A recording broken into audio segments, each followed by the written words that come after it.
quem está fundamentado? Né? Então a gente falou um pouquinho como que eu avalio se eu estou fundamentado ou fundamentada na minha fé, né? Quanto à minha fé, na palavra de Deus da maneira correta, da maneira adequada. E aí eu tinha colocado alguns tópicos que vão ajudar a cada um a fazer uma autoavaliação, uma autoanálise, se esse fundamento aí está sendo construído ou ele já está construído. Lembrando, irmãos, que o fundamento ele fala daquilo que é mais básico, daquilo que vai dar, como eu falei, né, sustentação para o resto que vai ser construído. E quando a gente fala no fundamento de uma casa ou de um edifício, a gente fala de algo que é construído uma única vez. Né? Ninguém desenterra ali ou abre o chão na parte do fundamento, do alicerce da casa, para poder fazer reparo com alguma regularidade ou com frequência. Na verdade, quando espera-se que o fundamento seja tão bom, tão duradouro, tão bem feito, que ninguém vai ter problemas com ele nunca mais. E aí a manutenção dessa casa, ou desse edifício, fica feito, né, na parte que aparece e não no fundamento. Então a gente precisa ter esse fundamento sólido. E o nosso fundamento na fé cristã, algumas verdades bíblicas, né, que a gente colocou em tópicos aqui, elas vão declarar que é necessário ter fé no Filho de Deus. Então nós precisamos ter fé no Filho de Deus, na sua vida e na sua obra. Precisamos primeiro ter fé, acreditar, né, que Jesus Cristo é o Filho de Deus, que veio a essa terra como homem, se despojando de toda a glória, de tudo aquilo que é divino, né, e se fazendo homem para nos dar um modelo, para abrir um novo caminho para todos os homens, que é um caminho onde há uma promessa, né, para as nossas vidas, de uma grande recompensa no final. Então vamos lá. Quem está fundamentado na fé cristã? Quem tem fé no Filho de Deus, também na sua vida, na vida que ele veio viver aqui como homem, e na sua obra, na missão que ele veio cumprir, de resgatar aquilo que se havia perdido. Outro fundamento é de que ele negou-se a si mesmo e obedeceu. Né? A gente sabe que Jesus ele negou a sua carne, negou as suas vontades, assim como nós somos chamados a negar a nossa fé, a renunciar a muitas coisas, e andou em obediência, obediência até o fim, né? Obediência ao Pai, glorificando sempre, sendo fiel. Outro fundamento, outro critério aí, né, para a gente avaliar se a nossa fé está fundamentada da maneira correta, é viver pela fé no batismo. É crer que o batismo ele é único, ele é uma identificação com Cristo na sua morte, sepultamento e ressurreição, e que através do batismo e através da obediência, através da fé, nós somos unidos a Cristo, né, como um só. E também lembrando aí que ele experimentou, né, o dom do Espírito e que esse Espírito vivia nele. Da mesma forma, ele nos deixou esse caminho para nós experimentarmos o dom de receber o Espírito Santo, essa dádiva, esse presente que é o Espírito Santo, e viver nele e ele em nós, porque é ele quem nos ensina sobre todas as coisas. Então nós começamos a falar sobre esses fundamentos que são essenciais para a nossa caminhada. Esse aqui seria assim, a base da nossa fé, né? Porque a base do cristianismo, a base dos evangelhos, é primeiramente crer no Filho de Deus. Crer que Jesus, primeiro de tudo é crer em Deus, né? É necessário crer que Deus existe, porque sem fé é impossível agradar a Deus, e o Senhor nos deu uma medida de fé a cada um, uma porção de fé a cada um, suficiente para nós crermos nisso que é inicial. Essa fé, ela tem uma tendência aí de ser aumentada, e nós devemos aumentar essa fé, pelejar, né, para que essa fé aumente. Mas existe uma porção de fé, Romanos 12, verso 3, vai fazer essa afirmação de que a cada um dos homens foi dada uma porção de fé. Então, usar essa fé para crer em Deus e para crer que Ele enviou o seu Filho, o seu unigênito, para sacrificar em nosso lugar, para cumprir, né, viver nessa terra, a vida que Deus planejou e cumprir a sua obra de salvação para todos nós. Então, quando nós falamos de fundamentos, grava isso. Fundamentos são verdades bíblicas, declarações a nosso respeito da parte de Deus, de tudo aquilo que o Senhor pretende, né, acerca de todos os homens, de uma maneira coletiva, mas também de uma maneira individual. Começamos a falar aqui sobre a fundação de tudo, que seria o primeiro fundamento, né, que é o fundamento do mundo. A fundação de tudo aquilo que Deus criou, e coloquei aqui para fazer um paralelo, né, traçar aqui uma linha entre Gênesis 1, de 1 a 3, e João 1, de 1 a 5, onde a gente vai ver Gênesis né, que foi um livro escrito por Moisés. Moisés, ele tem a revelação e ele registra, escreve os primeiros 5 livros da Bíblia, chamados de cânons, né, ou de Pentateuco. Então Moisés escreve Gênesis, escreve Êxodo, Levítico, Números e Deuteronômio. E esse é o primeiro livro escrito por Moisés, o livro de Gênesis, da criação, aonde a gente vê logo no início ali, quando Deus fala, né, que no princípio criou Deus o céu e a terra era sem forma e vazia, havia trevas sobre a face do abismo e o Espírito de Deus se movia sobre a face das águas. E disse Deus, haja luz, e houve luz. Esse texto bastante conhecido de todos. Mas para entender que o fundamento no Velho Testamento, ele vai estar sempre ligado ao Novo Testamento, eu trouxe também João 1, do 1 ao 5, o Evangelho segundo escreveu João, onde diz que no princípio era o Verbo, e o Verbo estava com Deus, e o Verbo era Deus. Ele estava no princípio com Deus, todas as coisas foram feitas por ele, e sem ele nada do que foi feito se fez. Nele estava a vida, e a vida era a luz dos homens. Então aqui a gente vai fazer a ligação, né? E a luz resplandece nas trevas, e as trevas não a compreenderam. Então vamos fazer um paralelo rápido aqui, extraindo algumas coisas que são importantes para nós. Lembrando que o nosso discipulado aqui ele é interativo e você pode interagir aqui, tirar suas dúvidas, né? A qualquer momento você pode interromper. Nós estamos aqui para isso mesmo, para aprender juntos, para mergulhar nas escrituras, recordar algumas coisas, aprender outras novas e poder interagir. Então a sua participação é importante. Você pode acrescentar alguma coisa aí que você, né, trouxe na bagagem, assim como você também pode tirar, aproveitar para elucidar as dúvidas que tiver.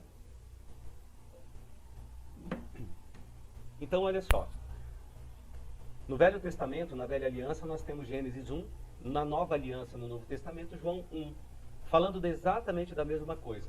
João, então, ele começa a descrever o que aconteceu em Gênesis no início, que vai nos dar um sentido bíblico maior, um fundamento e um entendimento maior, de que todas as coisas estão ligadas. De capa a capa, a Bíblia fala de um assunto só e de uma única promessa para todos os homens. O assunto da palavra de Deus é Jesus Cristo, é o tema central, desde Gênesis 1, como a gente vai ver aqui, até o Apocalipse, assim como a Bíblia toda, ela fala a respeito de uma única promessa para todos os homens, que é a promessa de ressurreição, que também começa lá em Gênesis e vai até Apocalipse. Amém? Então vamos lá, irmãos, ó. Analisa aí, se você estiver visualizando esses dois textos, analisa uma coisa comigo, alguns detalhes, alguns pontos, né? No princípio criou Deus céu e terra, e ali João está dizendo, no princípio era o Verbo. A terra era sem forma e vazia, havia trevas sobre a face do abismo, ou seja, era escuridão. O Espírito de Deus, o Espírito Santo, pairava sobre as águas e disse Deus, haja luz. Então comecei a falar um pouquinho sobre isso no encontro passado, que a Trindade aparece em Gênesis 1.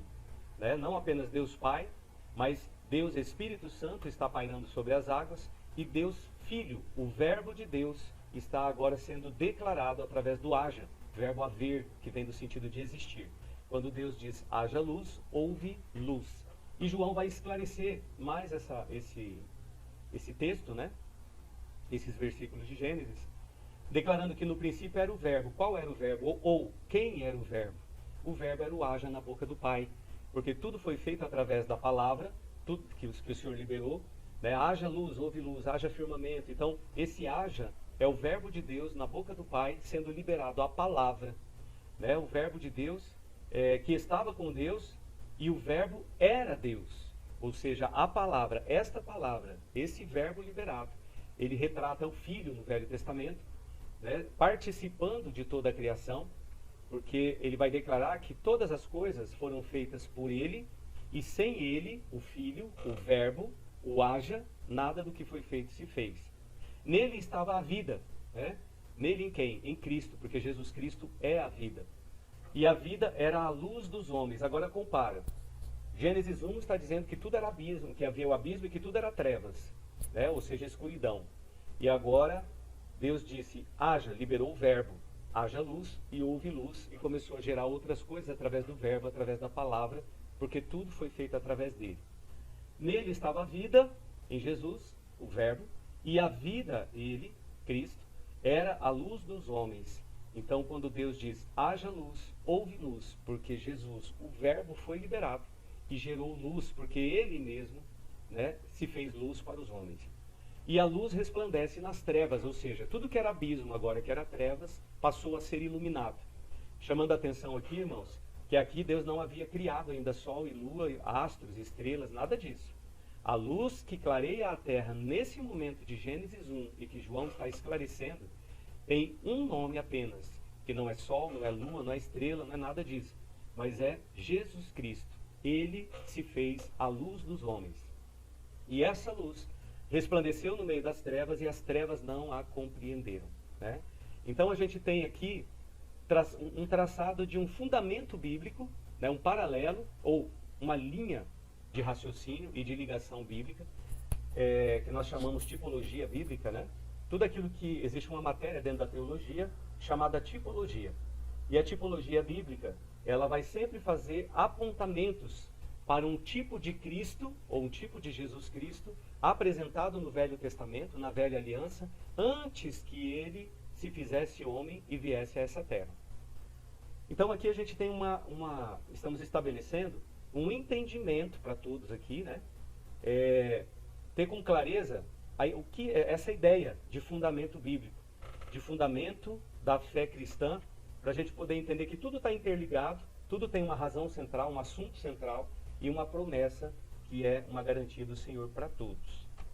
Amém? Então isso aqui eu peguei um versículo, mas todo o Velho Testamento está ligado ao Novo Testamento da mesma forma.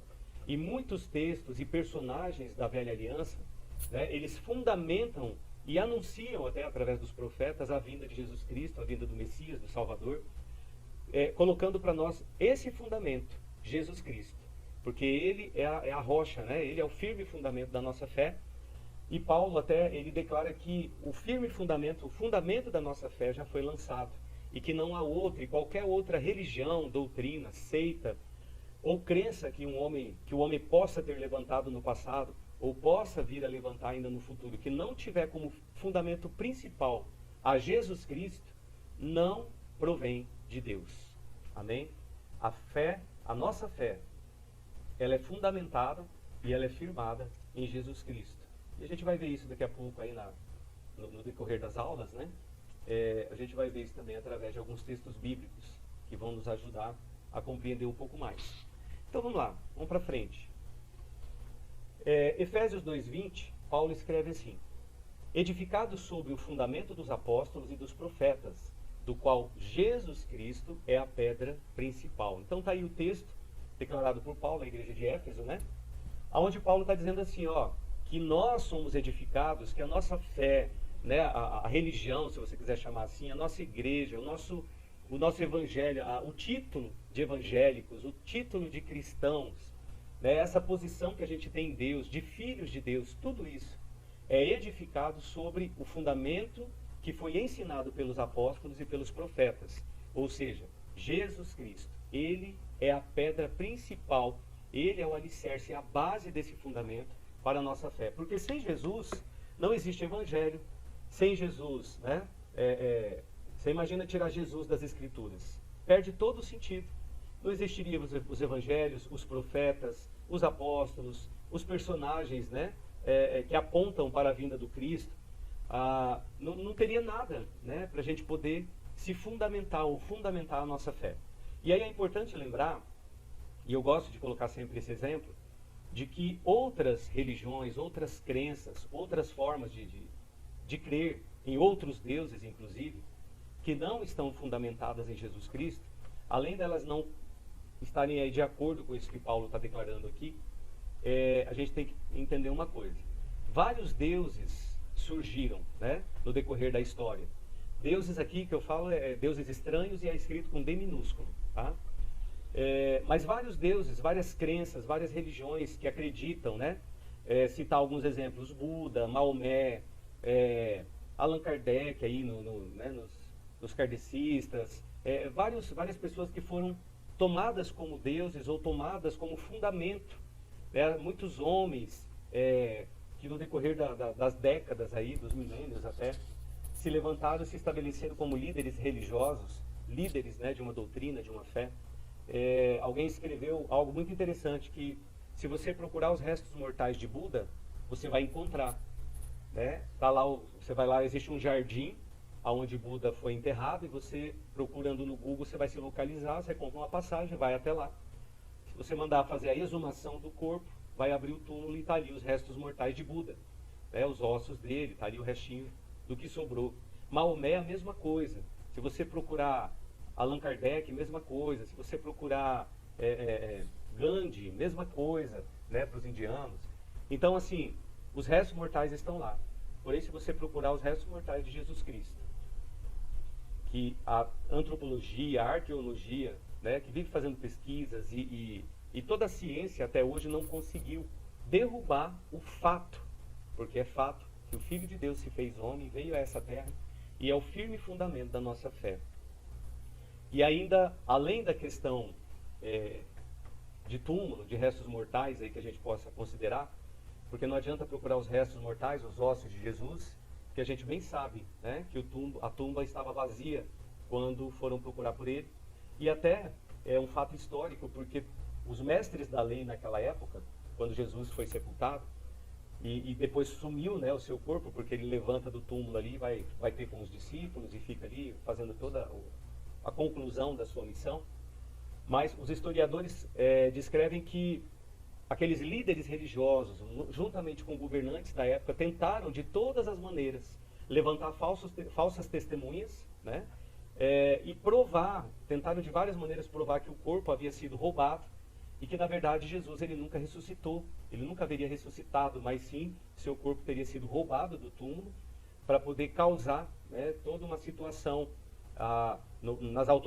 com as autoridades da época e também em relação ao povo. Mas a gente sabe, né, irmãos, pela palavra de Deus, tudo aquilo que Jesus cumpriu depois já de ressurreto, e a gente sabe também que ele foi assunto aos céus, subiu aos céus, diante de mais de 500 testemunhas. Então, fato comprovado. Outra questão, quando a gente fala do fundamento da nossa fé, da fé cristã, a gente não pode desconsiderar o fato de que, em meio a tantos deuses de tantas religiões e crenças aí, dos muçulmanos, dos árabes, de religiões politeístas, né, com vários deuses criados pelo homem, misturando, né, fazendo imagens de animais com ser humano misturado, enfim.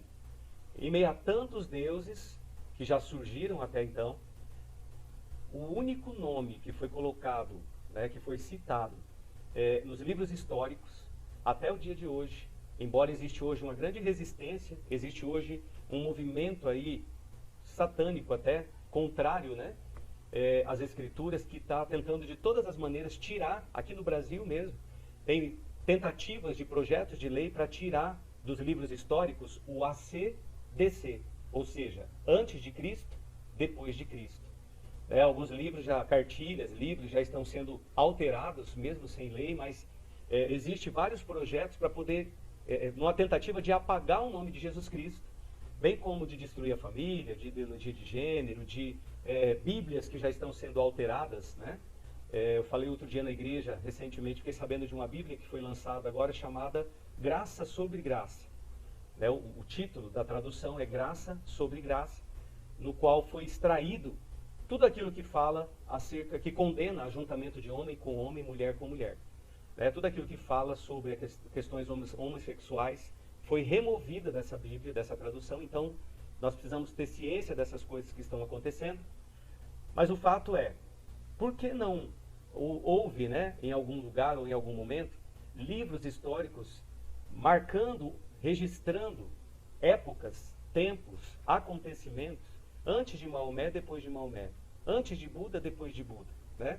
Porque, na verdade, todos esses deuses são falsos deuses, deuses estranhos, e nós sabemos que só existe um Deus verdadeiro que criou todas as coisas, que é eterno e que foi o criador de tudo, e que até hoje está no controle, e até o fim o controle é dele.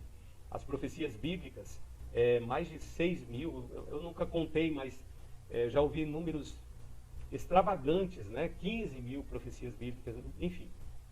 Não vou tocar no número exato, porque eu já ouvi muitos números a respeito disso. Mas a questão tem pelo menos 6.000 profecias bíblicas a respeito das coisas que Deus cumpriria, daquilo que Deus faria até a vinda do Messias e depois entre seu retorno para casa e a sua volta, que está sendo aguardada hoje por nós pela igreja. tudo se define e se resume em Jesus Cristo. E até a história, né, se rendeu a Jesus, aos fatos comprovados não apenas na Bíblia, na palavra de Deus, esses fundamentos, mas fundamentado pela ciência, pela história, pela geografia, pela arqueologia, pela antropologia e outras ciências mais. Então a gente precisa entender que a nossa fé, ela é firme e ela é fundamentada naquele que é o autor e consumador da nossa fé, o firme fundamento aí, a rocha, né, a pedra principal, que é Jesus Cristo. Amém, irmãos? Está dando para entender, para acompanhar? Está conosco aqui o Rogério também hoje, nosso irmão, a Clemilda, a Cecildes, a Diaconisa, o Marcos e a família, abençoada, né? Qualquer dúvida pode me interromper aqui, pode chamar. Então, quando a gente fala sobre fundamento aí, continuando, né? Dá licença, pastor, depois eu quero fazer uma pergunta, tá? Sim, Pode falar? pode falar. O senhor falou sobre essa Bíblia que foi lançada e eles retiraram sobre o assunto que fala de ajuntamento com homem, homem com homem, né? E aí eu queria perguntar para o senhor, porque sobre a censura, né? Se escreve alguma coisa que não pode ser, eles proíbem, né? E essas pessoas, assim, eles podem escrever uma Bíblia que não contém as verdades das outras Bíblias? Entendi. Então vamos lá. Aí tem os dois lados da moeda, né? Olhando aos olhos naturais, no governo dos homens, né? A gente entende, e você pode, na verdade, editar, lançar um livro, qualquer tipo de livro, basta você encontrar uma editora, né, que se responsabilize, que assume a edição daquele livro. A Bíblia não é diferente, né? A Bíblia é domínio público e há muitas... A gente sabe que em todas as áreas, irmãos, existe hoje, né, os servos das trevas, vou colocar assim. Então, a gente tem os servos da luz, né, que andam em Cristo, que andam debaixo do temor de Deus, mas a gente tem também, a gente sabe que na Terra existe pessoas na mídia, pessoas aí nos jornais, pessoas em todas as esferas, né, política, executivo, legislativo, judiciário, e nas editoras não é diferente.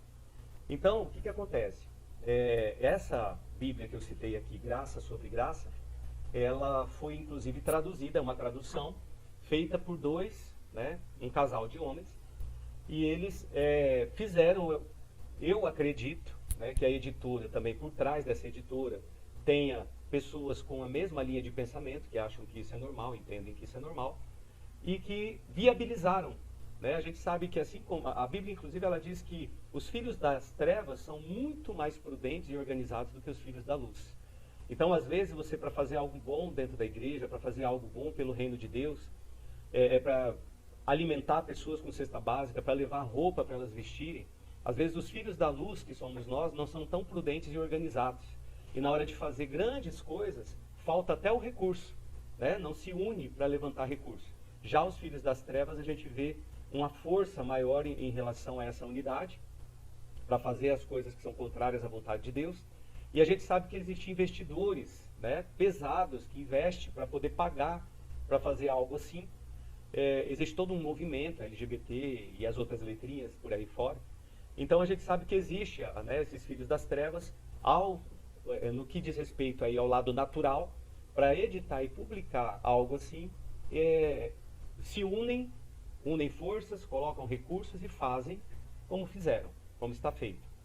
A censura, na verdade, a resistência que há é da parte da própria igreja, daqueles de nós que somos tementes a Deus, que podemos aí, né, procurar manifestar expressar, né, o nosso ato de repúdio em relação a esse tipo de coisa.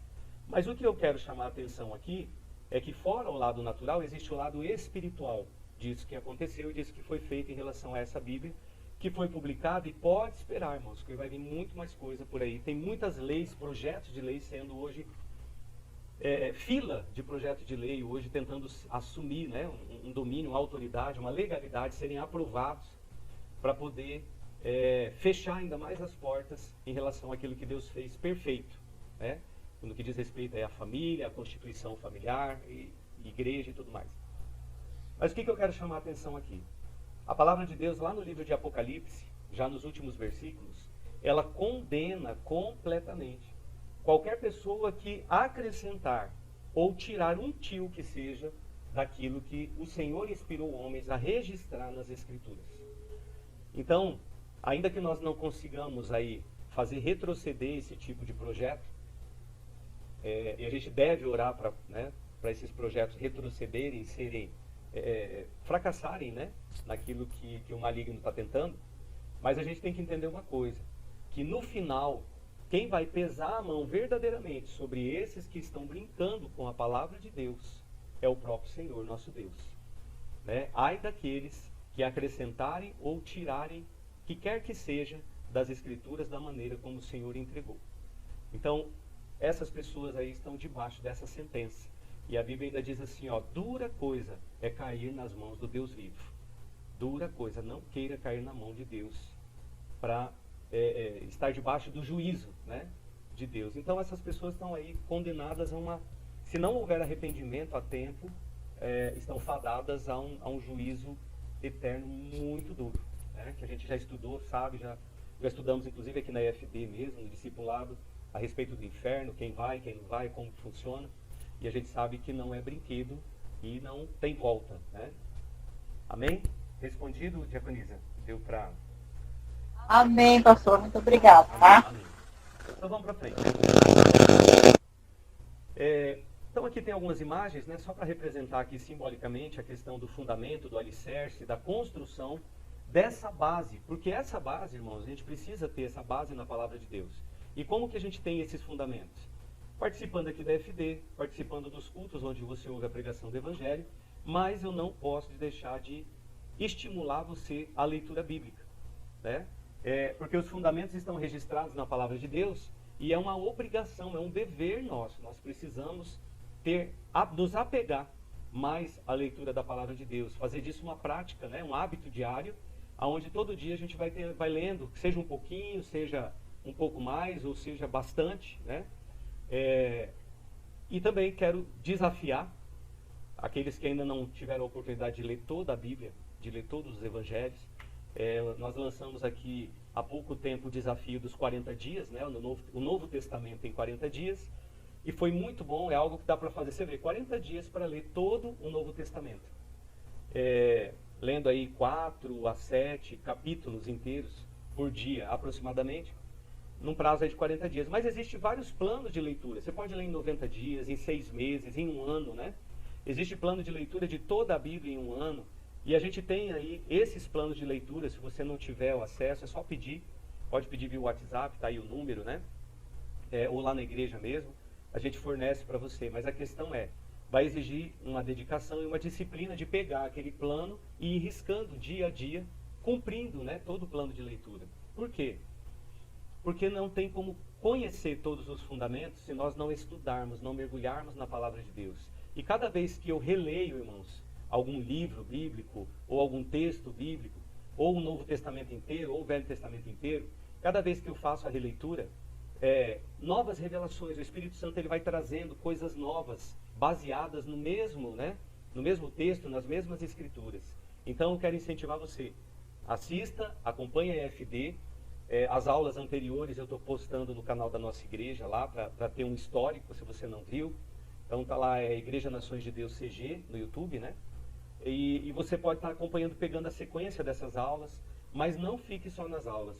Tem que haver a leitura da palavra de Deus. E aí eu até incentivo, cada vez que a gente abre um versículo, como aqui Efésios 2:20, é importante você estar com a sua Bíblia, né, vir aqui para a aula online, assistir a aulinha, mas com a Bíblia na mão para você já ir marcando, grifando, ter aqueles textos que a gente usa aqui, assinalados. Amém? Para você poder usar posteriormente.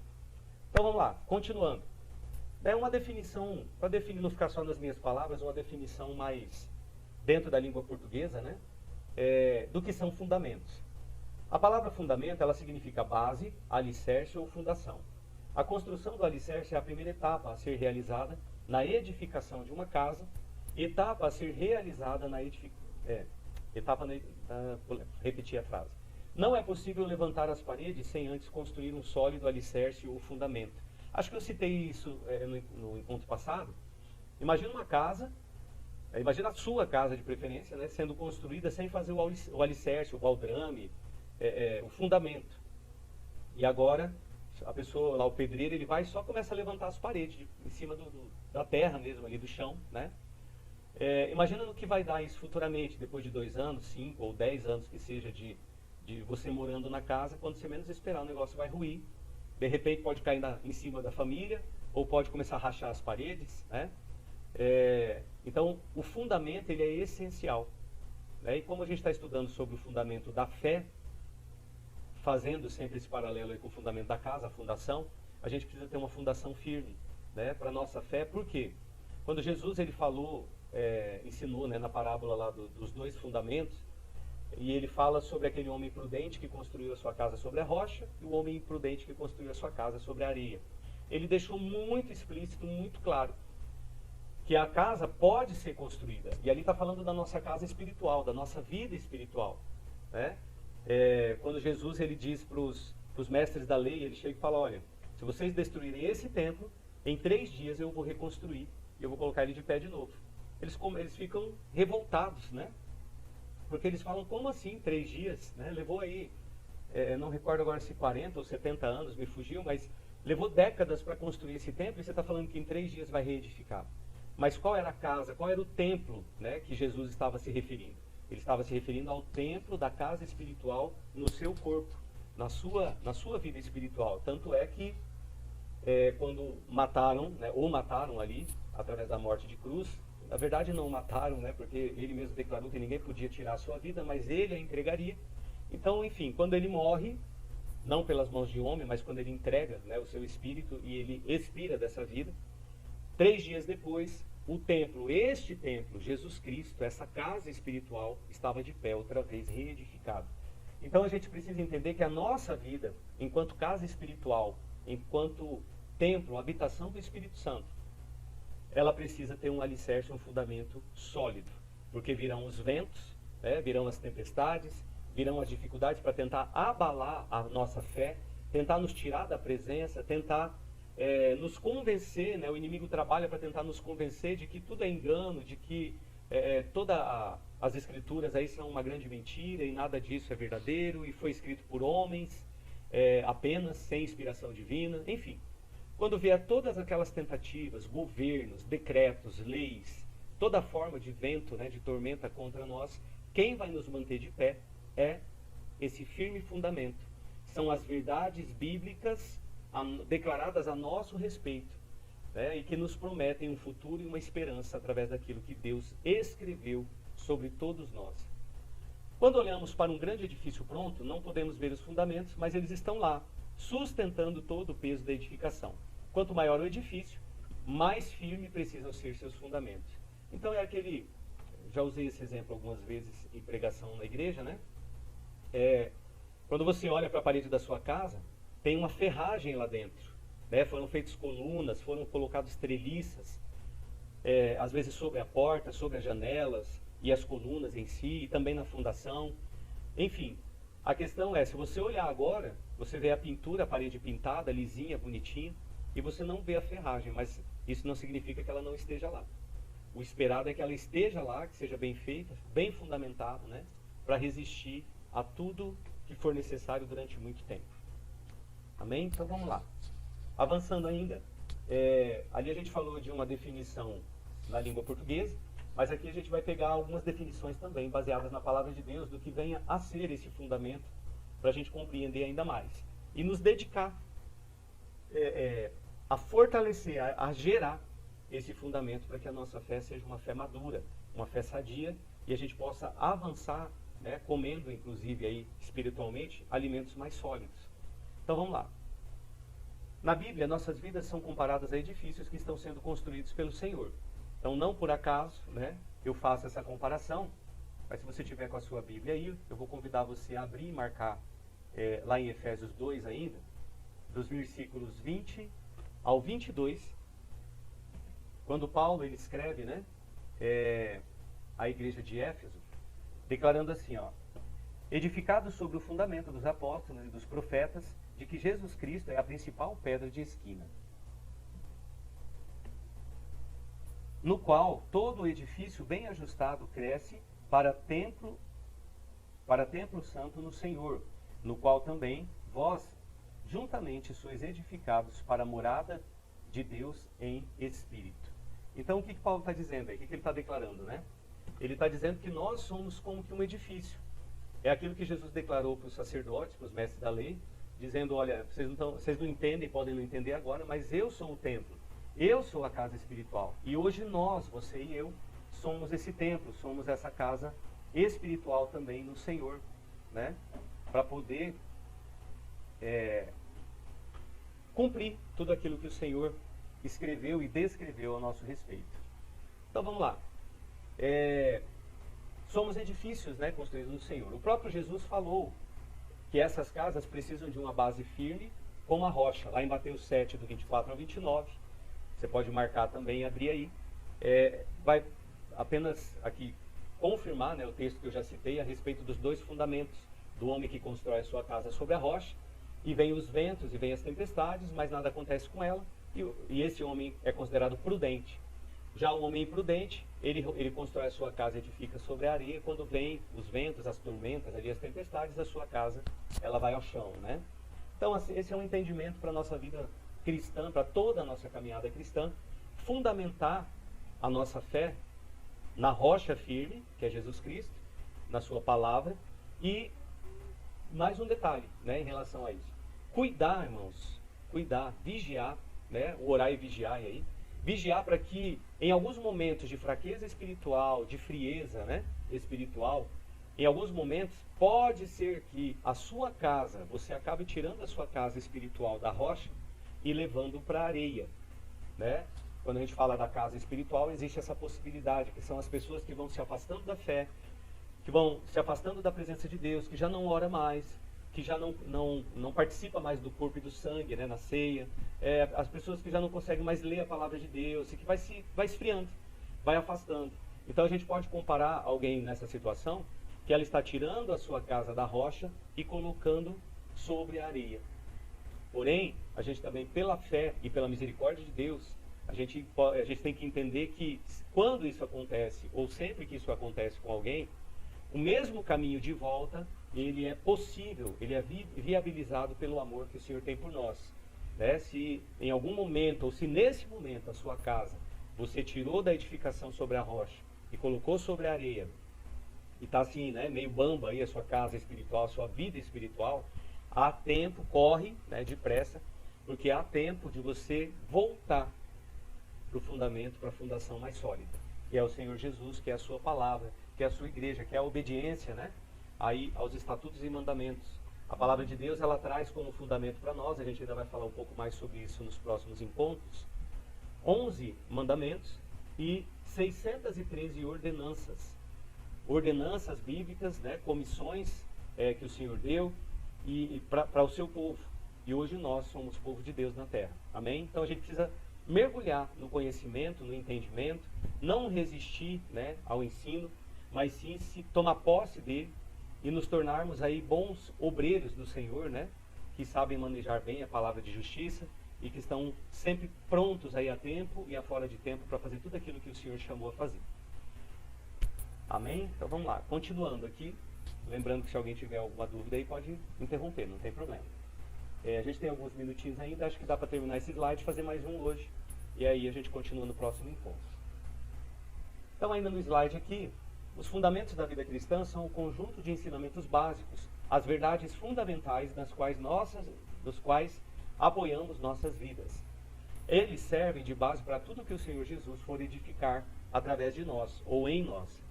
Por isso precisam ser fortes, bem compreendidos, recebidos com revelação do Espírito Santo e guardados no coração. Amém? É de suma importância não levar dúvida, não ter dúvida, né, das afirmações, das verdades bíblicas, entender realmente a palavra de Deus, do que ela trata, quais são os direitos que nós temos, quais são os deveres que nós temos que cumprir. Tudo isso está registrado nas Escrituras e a gente precisa se encher cada vez mais delas. Então, continuando. Um bom fundamento é indispensável para uma vida espiritual saudável, sadia, né? Então, precisamos ter essa vida espiritual saudável, sadia, baseada no alimento. É igual o seu corpo e o meu, né? Nosso corpo, para ele ficar sadio, saudável, precisa ser bem alimentado, bem hidratado, tem que haver tempo de descanso, tem que comer bem, né? Coisas que são saudáveis, tem que fazer aí exame, check-up de vez em quando, enfim, tem que cuidar da sua saúde do corpo. E a nossa vida espiritual não é diferente. Ela precisa do mesmo nível de cuidado, ou até mais, para que a gente não se perca pelo caminho e para que a missão que Deus entregou e confiou a cada um, porque para cada um aqui existe um chamado, uma missão sendo confiada, ela possa ser consumada, né? E a gente possa chegar ao final da carreira declarando como Jesus declarou, né? Está consumado, né? Foi tudo cumprido da maneira como o Senhor estabeleceu e em cima de um firme fundamento, que é Jesus Cristo. Então, como Paulo, a pastora está falando aqui, né? Como Paulo, combatemos aí o bom combate. 1 Coríntios 3, 10 ao 15 também, Paulo vai nos mostrar, né? Que mesmo aquelas pessoas que edificaram com materiais inadequados, né? Como feno, madeira e palha, foram salvas porque tinham um fundamento correto. Mas o que será daqueles que nem fundamento têm, irmãos, né? 1 Coríntios 3, do 10 ao 15, Paulo ele vai falar sobre as obras, que as obras serão provadas, né? As obras de cada um de nós, elas serão provadas diante do Senhor, e elas serão provadas como? No fogo. Aquilo que se queima, né? Não, aquilo que é queimado, ali Paulo faz uma analogia com materiais da nossa natureza, né? Que fazem parte da natureza terrena, como feno, a madeira, a palha, que são inflamáveis, que pegam fogo, que queima, e o fogo consome tudo, não sobra nada. E ele também vai comparar a obra de alguns, né, com ouro, prata e pedras preciosas, com coisas que não queimam com o fogo. E aí ele vai descrever lá em 1 Coríntios 3, né, a respeito dessa questão aqui, do que nós estamos fazendo. E que não é só as nossas obras, porque na verdade, é bom, vou até não ia tocar nesse assunto, mas vou deixar claro aqui, existem duas situações para a vida do crente, do cristão. Uma diz respeito à salvação e a outra diz respeito ao galardão. A salvação nós conquistamos, adquirimos mediante a graça. Graça, é presente de Deus, é algo não porque nós merecemos, mas porque Deus quis salvar a cada um de nós. Então ele ofereceu no nosso lugar o seu Filho unigênito, né, para que ele morresse no nosso lugar e para que hoje nós possamos viver a vida dele no lugar dele. Ou seja, praticar as obras de Jesus Cristo, viver a vida em Cristo no lugar dele que se ofereceu em sacrifício por cada um de nós. Então salvação é de graça, é mediante a graça, né? Não é de graça, é por graça, porque na verdade tem custo. Se fosse de graça não custaria nada, mas custa renúncia, custa arrependimento, custa mudança, custa morte da carne, custa algumas coisas. Então a salvação ela vem por graça para cada um de nós. Já o galardão, que é a recompensa, não. O galardão é mediante as obras que cada um produziu nessa vida, nessa terra. E aí, quando Paulo ele escreve a respeito das obras, né, citando ali as madeiras, ele vai dizer que as obras serão provadas para poder haver a recompensa para cada um segundo as suas obras. Se as suas obras forem obras mortas, porque fala que a fé sem obras é morta, ou se forem obras que não produziram, né, aquilo que era esperado por Deus, o fogo vai consumir e não vai haver galardão. Porém, se, como a prata, o ouro, outras pedras preciosas, né, outros materiais, a sua obra, a minha obra, não for consumida pelo fogo, isso vai nos promover a receber uma recompensa. Mas o que Paulo declara lá em 1 Coríntios 3 também, e a gente vai continuar a partir desse texto no próximo ponto, ele vai dizer o seguinte, que independente das obras, não é isso, né, que vai nos garantir a salvação. Mas o que será daqueles que nem têm fundamento? Então ele está fazendo, existe uma pergunta sendo feita, né? Porque se essas pessoas não tiveram o fundamento correto, essas pessoas que apresentaram suas obras, não tiveram o fundamento correto, e a sua obra foi consumida pelo fogo, ainda assim elas têm a garantia da salvação mediante a prática, né? Em obediência a tudo aquilo que o Senhor declara na sua palavra e exige. Mas e quem nem tem fundamento? A gente vê pessoas, às vezes crentes aí de 10 anos, 20 anos, 30 anos, que eles não tiveram um fundamento, eles não se preocuparam em fundamentar a sua fé. Então, na verdade, eles vêm ano após ano repetindo aquilo que houve, é a chamada síndrome de papagaio, né? mas nunca foram buscar o fundamento disso na palavra de Deus para ver se verdadeiramente está escrito, se quer dizer exatamente aquilo que eles entendem que seja, ou seja, não tem o fundamento. E aí eles se perdem em relação, né, ao reino de Deus por não ter esse firme fundamento. Hebreus 5:11, já finalizando, e também lá no 6:3, nós observamos que as pessoas que não estavam bem fundamentadas não se tornaram praticantes da palavra, não podendo progredir no conhecimento de Deus. Então eu vou finalizar aqui, vou fechar aqui,